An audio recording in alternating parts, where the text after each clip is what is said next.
Hey guys, how you doing? Coach Mitch here. One of the biggest mistakes CBP applicants make is not during the interview process at all. It's comparing their background check time or their timeline to everybody else's. Okay, after 8 years of coaching, I want to explain to you why this is a mistake. The first one is that every background check is different because every background life lived is different, right? If you have two guys, guy A and guy B, guy A, say his references on guy A, they respond very fast. CBP calls, they're done, they get it done. Guy B though, his references, they really don't, moving kind of slow. They'll get to it when they get to it, thus slowing down his process. Another example too. One of my youngest clients I ever had for BP was 20 years old. And people kept saying, well, why did he get through his background check so fast? Well, if they go back 10 years, right, in your BP check, background check, he's only 10 years old. There's not much to check out, maybe from age 16 on, maybe, right? But he was so young, his background check got done a lot faster. Now, if you're like 37, 36 years old, maybe you've had some tickets, maybe you've had a divorce, maybe you had a couple of jobs. It's a different landscape, right? That's what they're looking at, So don't always think because Joe got faster than you that somehow he's more desirable for CBP than you are. No, it's just the way it works, The medical processing, I get this a lot for people with like pre-existing conditions, could be diabetes, could be eye vision issues, wear glasses, whatever. Sometimes CBP will stop you there and ask you to verify, can you still do the job if you have diabetes? Can you do the job if you have vision, wear glasses, whatever. Those things are passable, but they take time because CBP must verify if indeed you can still do the job. So this guy here has diabetes and eye problems, right?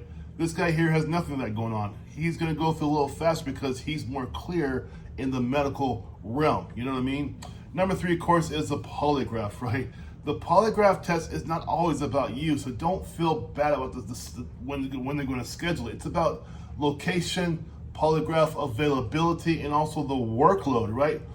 The workload of the polygraph staff is pretty heavy because they're doing a lot of polygraphs every week. So Joe might get there a whole month before you, therefore making him seem faster than you, which he is going through the process faster, but it's not your fault because that's happening, understand? Number 4 is this, because a big one is this too. Sometimes CBP, they do staffing need changes, right? So you might think, oh, I'm gonna go down to San Diego, right?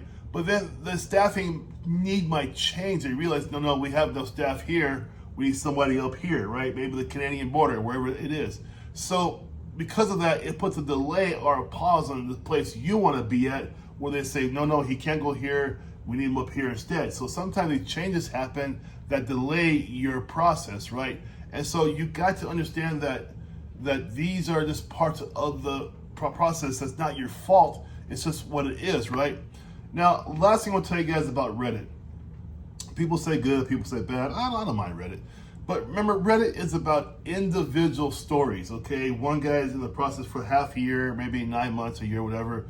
That's his individual story. Now, and some are very good as well. Let me tell you, some are very good stories on Reddit. However, those are his experiences, his life, right? He can't make promises to you, or she cannot make promises to you, because it isn't about that. Reddit is full of experiences, but they're individual experiences and they're not promises about yours. Understand?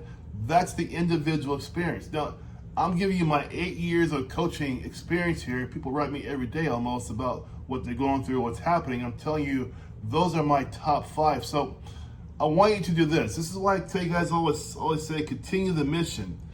I purposely made that up years ago because even before you guys go to Academy, when you do your first application for CBP, get through the interview process, get through this, whatever, you have to continue your mission. And that's what I always harp on you guys, because I don't want you guys to give up or feel like, oh man, whatever, right?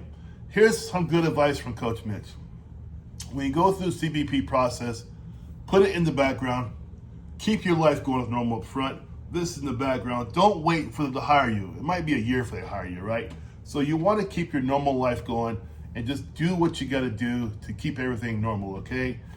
Any questions here? I know it's a very sensitive topic for a lot of you guys. I get it. I'm with you guys for sure. But Mitch J Education Hub gmail.com. But again, Reddit is about individual stories, okay? And again, don't say Reddit's bad. Reddit's not bad at all. It's good advice. It's good stuff there most of the time. Sometimes you get some garbage, of course, but it's a good guide on to, okay? But however, though, it's not your story, it's their story. Okay, guys? You guys, everybody there watching me right now, you have to continue your mission. You got to get through and get that badge, okay? You take care. I wish you guys all the best. Coach Mitch. Bye-bye.